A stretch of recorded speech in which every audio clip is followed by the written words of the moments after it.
4 di leen nuyu bu baax gannaaw ñi nga xamante ne ni ñooy queen yi jógee fii ci émission matinale Morning King di nuyu rek ñi nga xamante ne ni tamit ñoo ñuy déglu ngeen dal jàmm nag ci seen émission invité King People tey nag sunu invité mu nekk Pape Ngagne Ndiaye dama koy bàyyi rek mu nuyoog internautes yeeg auditeurs yi nga xamante ne ni ñoo ñuy déglu.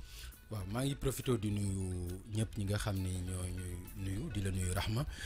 di nuyu ñi nga xam ni itam ñoo nekk ci régie bi Daouda Cheikh ak ñëpp ñi nga xam ni ñoom la àndal di profité itam ñu fàttali ni tey dafa nekk bis bu am solo ci yoonu Murit ku nekk xam na ni tey jii le Mouhamadou Fadel Mbacké Serigne Fallou gane àddina ñu koy màggal Kazu Rajab ñi ngi ci profité di ñaan yàlla yokk leeram te taas ñu ci barkeem. amiin amiin te lépp lu ñu ñaan ci bés bi rek yàlla na ko yàlla def kon nag balaa ñoo commencé rek dañuy dem ma déglu benn extrait boo xamante ne nii Kati Ndiaye moo ñu ko def xal ñu déglu ko ñëwaat. Chanson douce comme un murmure de colombe à midi. King FM.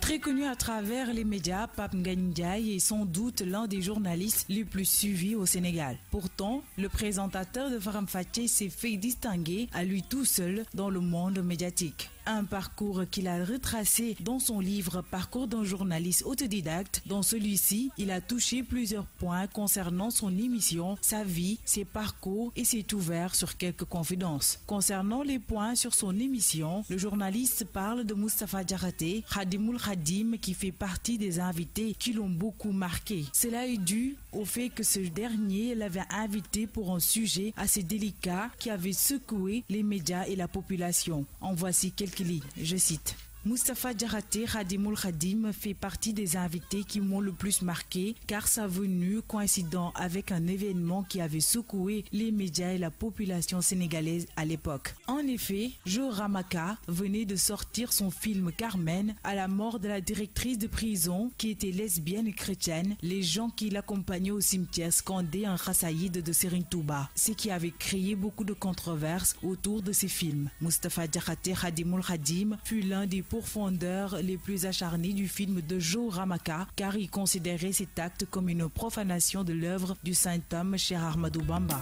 Journaliste dévoué, ta voix nous dit l'honneur, l'espoir et le combat. Disciple de Serigne Saliou. Pour avoir une autre position sur cette affaire, j'avais invité Sidi Lamine Niasse, mon futur patron à Walf, qui défendait la dimension artistique du film. Je me rappelle lui avoir posé cette question. Auriez-vous eu le même point de vue si le film avait mis l'accent sur les écrits de Baye Niasse à la place de ceux de Serigne Touba? Sa réponse était qu'il allait le défendre, quel que soit l'auteur des écrits sur qui portait le film. Fin de citation. Pape Ngagne Ndiaye a tenu à souligner une partie de sa vie concernant sa famille dans son livre, mais plus à son demi-frère Ngoma Ndiaye. Je cite quelques lignes de ses écrits. À Dakar, je vivais dans la maison familiale avec mon grand frère de même père. Ngoma Ndiaye avait 1 an de plus que moi. La jalousie et la rivalité que connaissent beaucoup de demi-frères nous étaient totalement étrangères. Il me protégeait et me soutenait. Il avait beaucoup contribué à faciliter mon parcours professionnel. Il avait une culture de l'histoire que je n'avais pas. Il aurait pu pérenniser l'héritage familial, mais l'inéluctable trépas l'emporta à la fleur de l'âge, suite à une longue maladie, laissant derrière lui un garçon homonyme de notre père El Hadji Boukounta Ndiaye et une fille qui porte le nom d'une grande amie, Khady Camara, que Dieu les assiste. Mon attachement envers lui est désespérément rendu par cette phrase que j'ai l'habitude de prononcer parlant de lui. Si on m'assurait de pouvoir me réaliser un vœu, mais uniquement un seul vœu dans la vie, je demanderais le retour en vie de Ngoma Ndiaye. Ça aurait été une sorte d'appel christique à Lazare qu'Allah l'accueille dans son imminence mansuétude en terre sainte de Darussalam à Touba, où il repose. Fin de citation. Le journaliste Pape Ngagne Ndiaye, de par l'image de fermeté qu'il reflète lors de ses émissions, son livre montre un tout autre aspect de sa personnalité. Les hauts et les bas par lesquels il est passé l'ont forgé pour être devenu celui qu'il est aujourd'hui. Ce 14 avril marque les 1 an de son livre, 1 an que certains Sénégalais ont une autre image de lui, 1 an que certains jeunes savent que l'on peut réussir en étant formé dans le tas, etc. Joyeux anniversaire à ce bel ouvrage. waaw joyeux anniversaire parce que tamit 1 an du lu tuuti livre bi aussi mu génn tudd parcours d'un journaliste autodidacte li nga xamante ne nii moom la ñu Kati Ndiaye defal léegi nii nan nga ko gisee. fidèle boo ko déggee ci li nga xam ni wax na ko da ngay jàpp ni xool na livre bi. c'est vrai que livre bi mënuloo ko résumer ci moins de 5 minutes. parce que dafa def 358 pages. Effectivement. Donc su fekkente ni loolu am na mënuloo ko résumer ci 5 minutes. mais partie yi nga xam ni daf ko jël aussi dafa nekk partie yoo xam ne sax yu ma marqué la ci livre bi. parce que j'ai l'habitude de dire que bokk na ci li ma gën a marqué émission yi nga xam ni def naa ko ak Sidi Lamine Niass bokk na ci itam partie bi nga xam ni dama ci wax suma demi frère boobu nga xam ñoo bokk papa. te yàlla def mu gaañu en 2005 muy Ngoma Ndiaye. Ngoma Ndiaye yàlla na suuf sedd ci kawam. vraiment parce que tamit nekk na loo xamante ne nii livre bi ñi nga xamante ne nii tamit ñu ngi soog a commencé comme sama genre bi ci sa jaar-jaar gis nañu fii li nga xamante ne nii mooy ba nga dëkkee sa kër maam ca Tataguine buñ la waxee livre bi noo ko yëg-yëg bi nga am bi nga koy bind lan nga ñuy njëkk a expliquer buñ la waxee rek parcours d'un journaliste autodidacte. waaw xam nga nag loo gis aussi destin daf ci am. ci destin bi. kon na ci livre boo xam ni dafa war a génn. donc nit ku nekk aussi d'abord gëmal loolu après li ci des nag ñu xool li nga xam ni li ñu mën a wax la li ñu mën wax mooy parcours d'un journaliste autodidacte te c'est important aussi ñu leeral ni c'est par des cours d'un journaliste c'est-à-dire du yoon muy jaar-jaar non c'est-à-dire jaar-jaar bi dafa nekk ci biir parcours bi mais du dañu wax parcours maanaam jaar-jaaru Pape Ngagne donc c'est par des cours d'un journaliste autodidacte ni ma defee sumay cours en tant que journaliste autodidacte loolu laa retracé ci livre bi loolu nag mënuloo ko wax te waxuloo fi nga commencé parce que loolu si daf ciy bokk dafay bokk un peu ci sa jaar-jaar ci métier bi maa ngi wax ni man mën naa wax ajjuma bi ma fere la ma sama maam jël nga xam ni ci ay 2 ans ngay toll yóbbu ma si benn dëkk boo xam ni Sine la dans la région de Fatick ci benn localité bu ñuy wax Tataguine nga xam ni loolu beneen affaire la nga nekk ci dëkk boo xam ni amul courant amul lampe amul ndox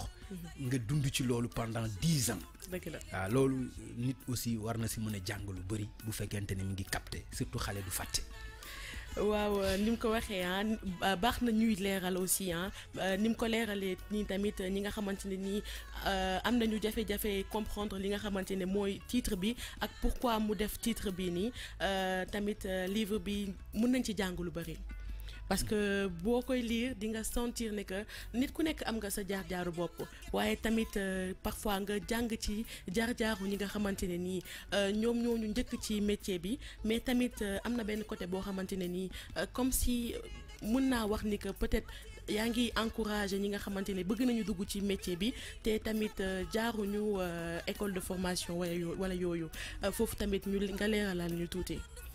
waaw c'est-à-dire booy encourager koo xam ni deful école. dafa mel ni da ngay décourager ki koy def. te man je pense que formation dara gënu ko ci métier bu mu mën a doon. dëgg la mooy surtout formation académique. muy formation bi nga xam ne da ngay dem jàng ci école. loolu moom li may njëkk a def mooy encourager ci ñëpp. xëy na man nekkul suma destin. mais tey bu ma amee koo xam ni dinaa la ko conseiller dinaa la wax ne la nga dem jàng parce que dañu nekk ci dëkk boo xam ni diplôme. ak formation. daf ci am solo. daf fi compter mën na nag sax ñàkk ci njariñ. waaye terewul def ci am solo. mën nga def formation mais yéen ñi nga xam ne yéen a def formation académique ñëw di ko pratiquer. xam ngeen ne li ngeen jàng ak li ngeen di pratiquer am na différence. donc da ngay dem jàngi comme ni ko borom xam-xam bi maam les waxoon. ni formation bi jàppal ni 30% la 70% yëpp ci terrain bi la muy pratique bi. donc ñi ko jàng dama leen di encourager ñi ko jàngul aussi mën naa leen encourager. waaye li gën daal mooy ci réew mi ñu nekk ku ci mën na def sa formation nga def ko. waa tamit bi ngay soog a door di dugg Oxygène nan nga def parce que lan moo la fa dugal ba nga ñëw ñu accepter la en tant que koo xamante ne ni jaarul ci école de formation. waaw Oxygène loolu moo ko taxoon jóg d'abord. loolu bokk na ci li nga xam ni mooy prérogative rajo bi. c'est une radio communautaire te bëri na itam ñi nga xam ni ñoom ñoo fa génn. daanaka suma ay génération yu bëri. ñoom ñëpp ñun ñoo yem. ci formation sur le tas boo xam ni def nañ ko mu nekk formation boo xam ni itam li ko wutale ak formation académique bëriwul. parce que tey bu fekkente ni dañu ubbi benn rajo communautaire boo xam ni ñi lay jàngal daanaka ñoom ñoo créé sax rajo muy les Canadiens.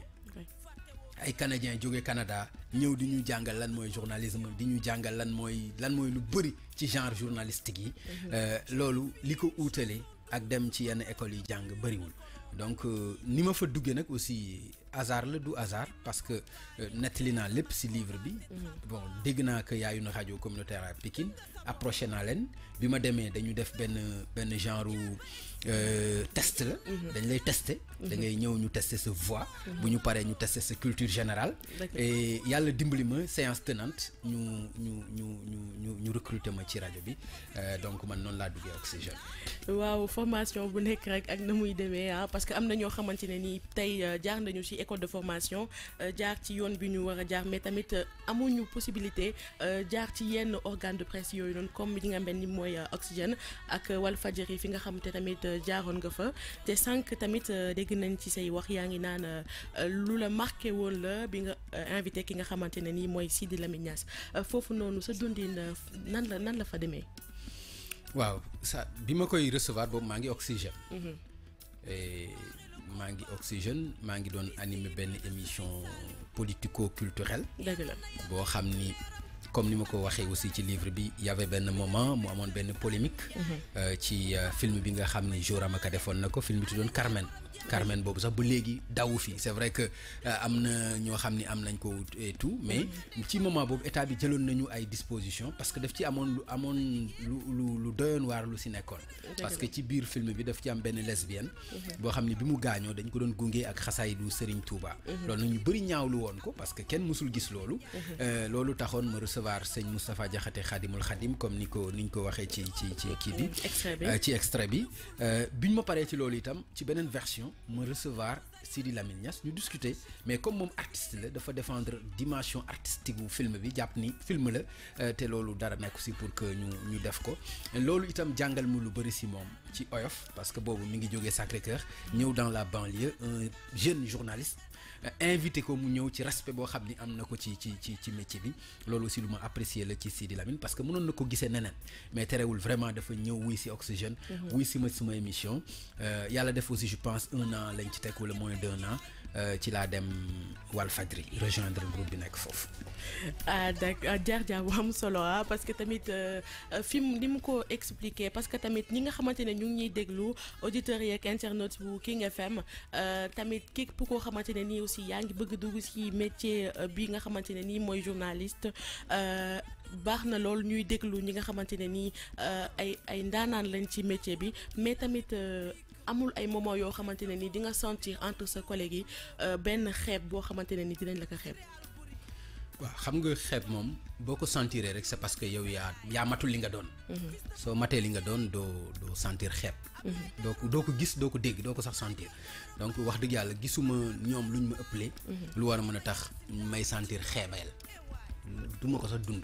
dëgg la parce que début bi aussi nga ñëw ci benn organe bu mel ni Walfadjri ñu ne fii ay ndaanaan ñoo fi nekk képp koo xamante ne ni jógee nga fii gis nañ la fee ak feneen foo xamante ne ni macha allah fu am solo la comme tey jii nii macha allah nu mu nga nekk groupe Futurs Médias comme ça jaar ci formation yoo xamante ne ni peut-être ñi nga xam ne jaar na ci école yi sax yaa leen ëppale formation parce que tamit fi nga jaar am na ñu bëri ñoo xamante ne ni bu ñu sañoon ñoo jaar fa.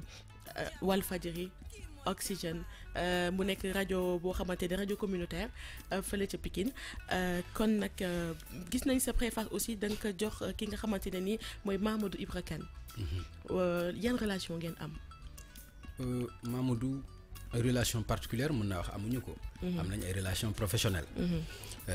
mais bu dee ay relation particulière amul. relation professionnelle moom suma diggante ak moom. li tax nag ma jox ko mu préfacé ko dama ko naw ci jikkoom. naw ko itam ci professionnalisme am. te mënuma tànn aussi man ci métier bi ma nekk ku gën ma ko préfacé suma livre parce que préfacé livre dafa am solo. préfacé livre mën na dafa mel ni nga am doom tudde ko nit. c'est-à-dire loolu man pour man noonu la mel. ñi ma xam ci ay journalistes bëri nañ. ñi ma xam ci ay kilifa bëri nañu. mais dama ko tànn ndax naw professionnalisme am moo tax ma tànn ko li nga wax ci jaar bi ci Oxygène ci Walfadjri dañuy sant yàlla. parce que même bu fekkee ay ndaanaan ñoo fa nekk itam bi ma fay ñëw du man maa demandé pour dem fa. c'est-à-dire ñoom ñoo xool ba gis ni man mi kat war naa mën a bokk si ñoom. ñu boole ma si ñoom. loolu moo ma indi Walfadjri loolu moo ma indi GFM. lu ci nekk noonu la demee. dëgg la tamit bëgg naa la laaj tamit ban conseil ngay jox jeunes yi nga xamante ne ni ñu ngi soog a commencer parce que tamit école boo fa demee dinañ la jàngal benn formation boo xamante ne ni dinañ la wan naka la ak nan lay demee rajo bi wala télé bi mais boo demee ba ci milieu bi nga xamante ne foofu nga war a évoluer ñu bëri du ñu xam ban comportement la ñu war a yor benn genre conseil boo xamante ne ni yaa ngi koy jox jeunes yi. waaw mooy ñu respecter liñ leen jàngal. c'est-à-dire métier boo gis dafa am déontologie. éthique bi moom kenn du la ko jàngal. c'est-à-dire soo ko amul amuloo ko. éthique moom boo ko amul amoo ko. te mënuñu la ko kenn mënu ko sol ci yow. bu ñu la ko bëggee forcer sax du sotti. mais li nga xam ne moom nekk na mooy déontologie déontologie mooy déontologie ni mu amee ci corporation ñi jàng ci wàllu santé. noonu la amee ci ñi nekk ci wàllu police. noonu la amee ci déontologie la mooy métier bu nekk ak charte yi nga xam ni moo ko tënk.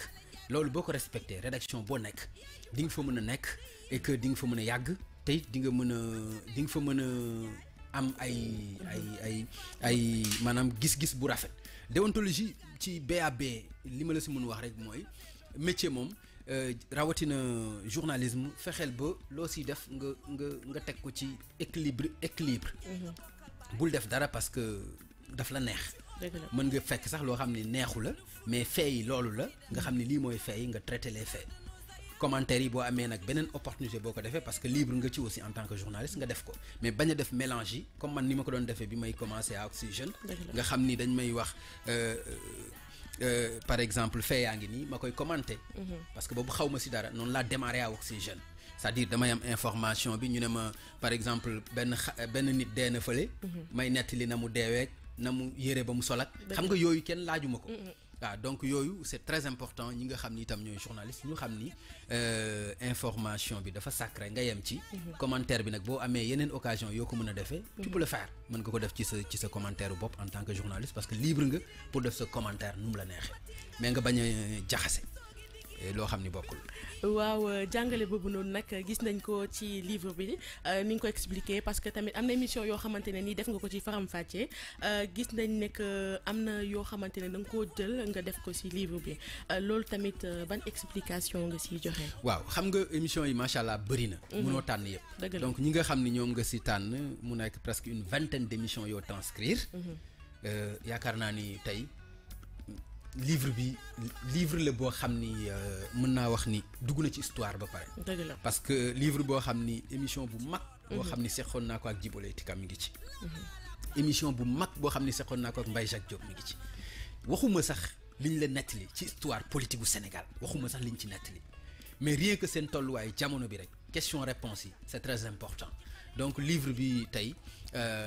loolu bokk na ci yàlla na yéex ñi nga xam ni dem nañ ñu ñaanal leen mais tey livre bi dugg na ci histoire u Sénégal ci interview yu mag yoo xam ni def nañ ko ak ay kàngam ci wàllu politique. dëgg la parce que tamit façon bi nga xam ne nii posé nga ko question yi tamit ku nekk mën ngaa ibbi daal di xool daal di ne question bi kat mën naa di ko faral di utiliser parce que tamit am na ñoo xamante ne ni question ni ñuy posé question bari na mais tamit pourquoi nga choisir façon bi nii. waaw style contradictoire bi lu tax. mooy bëgg nit ñi wax bañ waxtaan. xam nga toog ci émission ñu lay interviewé ngay waxtaan yomb na. dëgg la mais dama bëgg nit ki bu ñëwee mu wax mooy wax lu nit ñi mën a dégg du pas pour ñu xawaaree ci benn plateau de télévision parce que télévision man yaakaar naa am na beneen njëriñ bu dul nga ñëw toog di wax sa mbub bi rafet na sa dàll yee gën a rafet. man pour man loolu amul solo li am solo ci acteur politique bi mooy ñu wax. ba li nga xam ni peut-être bëggu ko woon wax te askan wi war nañu xam fan la nekk si moom ñu wax loo ko parfois nag mu metti parce que dafay metti du ko bëgg a wax mais di nga fexe ba moom mu wax ko loolu moo tax style bi nekk style contradictoire boo xam ni dinañ ci jël ay critiques waaye nag lu ci mën a am rek luñ ciy def aussi ci yarute lañ koy teg ak fermeté. Effectivement tamit ci say début yaa ngi doon expliquer ki nga xamante ne nii mooy Ngoma Ndiaye sa papa bi mu waxee ne bi ngay def revue de presse mu daal di ne façon bi nga xamante ne nii yaa ngi koy def pourquoi amul keneen koo xamante ne ni mën na koo def fi nga xam ne yaa ngi fay liggéeyee. waaw xam nga aussi sama papa moom lu mu xamul xamu ko. moom xamul par exemple revue de presse. nga naan présidence nangam wala c'est-à-dire ngay wax. li nga xam ni mu xamul loolu quoi. donc loolu moo taxoon su sañoon doomam. xëy na du def loolu na ko bu dee lu mënul ñàkk la na ko keneen def moom mu defi leneen. léegi nag suma grand frère boobu may wax ni Ngoma moo ko doon expliquer ni ko papa lii métier am la te lii lañ koy fayee. ci lii lay liggéey donc lii la war a def te lii dara nekku si li journal bi bind. loolu la wax.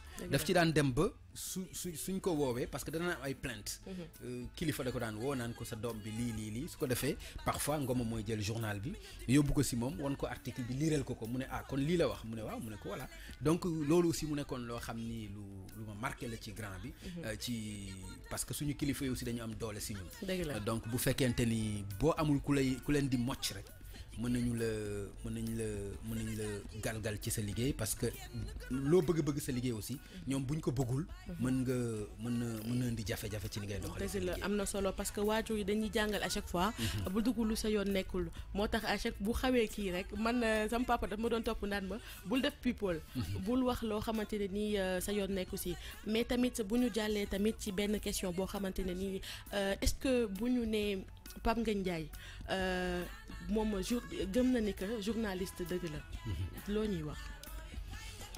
journaliste dëgg la xam nga loolu nag c'est trop prétentieux.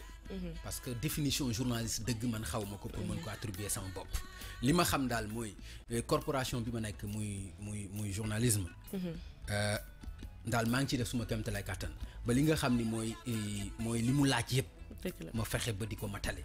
ci wàllu éthique bëgguma benn nawle journaliste jàmm ma ci.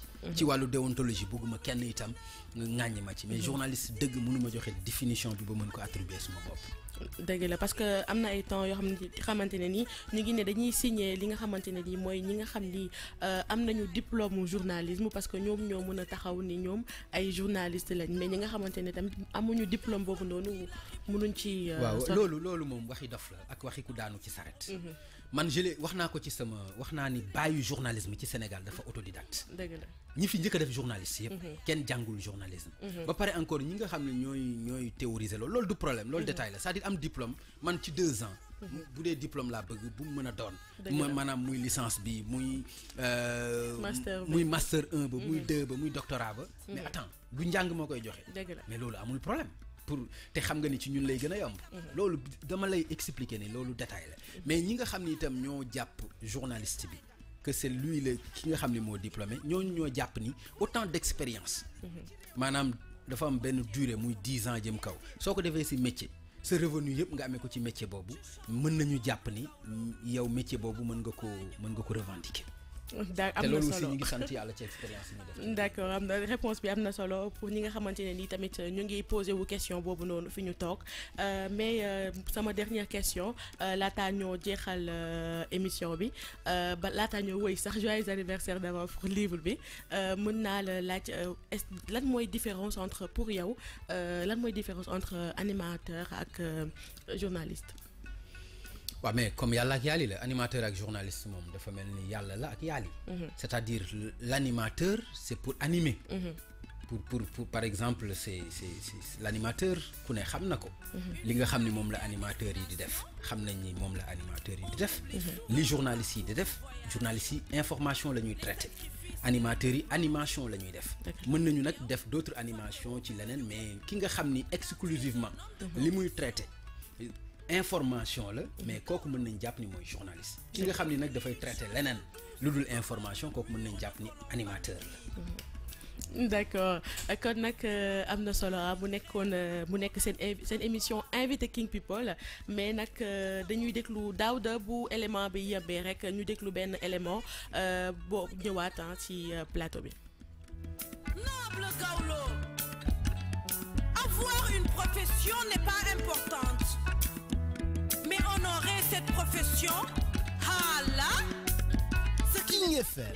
Si on m'assurait de pouvoir me réaliser un vœu, mais uniquement un seul vœu dans la vie, je demanderais le retour en vie de Ngom Ndiaye. Ça aurait été une sorte d'appel christique à Lazare qu'Allah l'accueille dans son imminence mansuétude en terre sainte de Darussalam à Touba. Pouvoir me réaliser un waaw am na solo ban yëg-yëg ngay am booy déglu li nga xamante ne moom la kat yi wax. waaw bon bi ma ko njëkkee dégg maa ngi ko dégg ak King FM. waaw c'est-à-dire mënul woon jël passage bu gën a am solo pour man ci livre bi que passage bi xaw ma naka la ci tombé. dëgg la mais c'est beneen affaire la. amul ci livre bi lu ma gën a intéressé li mu jël moom. franchement amul ci. parce que par exemple su fekkee da nga am benn doomu baay boo xam ne benn at la màggee.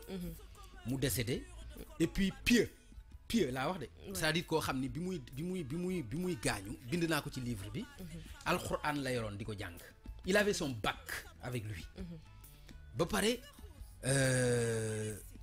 kaamilu alxuraan boobu man moom laa doon si moom.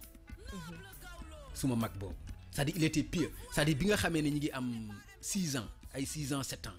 laa lay wax ni ba léegi fàttaliku ma fu mu mës a faate waxtu wala fu mu julli fu mu mësul woore weeru koor xam nga loolu dafa garaaw.